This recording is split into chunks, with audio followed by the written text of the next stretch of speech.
நினைவு நாளில் மட்டுமல்ல, எல்லா நாட்களும் கலைஞர் நினைக்கப்பட வேண்டியவர்தான்.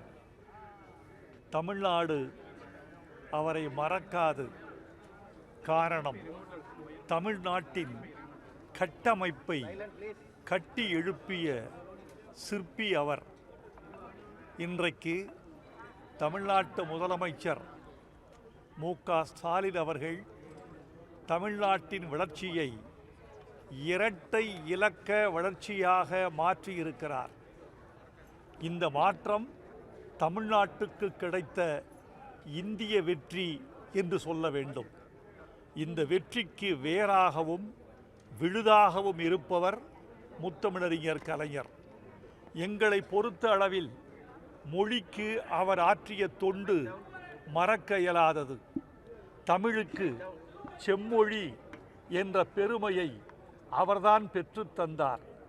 செம்மொழி பெருமை உங்களுக்கு மட்டுமே உரியது என்று சோனியா காந்தி அம்மையார் அவருக்கு எழுதிய கடிதம் இங்கே கல்வெட்டாக இருக்கிறது.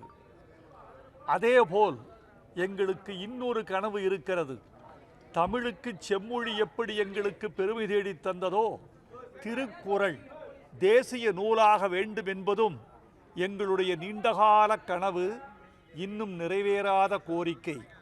இந்த ஆண்டு விடுதலை திருநாள் சொற்பொழிவின் போது இந்திய பிரதமர் மாண்புமிகு நரேந்திர மோடி அவர்கள் தன் சொற்பொழிவுக்கு தேவையான குறிப்புகளை இந்திய மக்கள் வழங்கலாம் என்று அறிவித்திருந்தார்.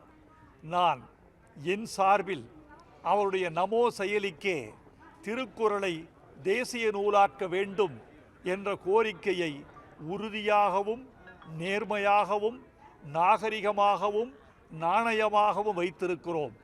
தமிழுக்கு செம்மொழி பெற்று தந்த தகுதி எப்படி கலைஞருக்கு மட்டுமே உரியதோ, திருக்குறளை தேசிய நூலாக அறிவிக்கிற பெருமை மாண்புமிகு பிரதமர் அவர்களை சேர வேண்டும் என்று நாங்கள் விரும்புகிறோம்.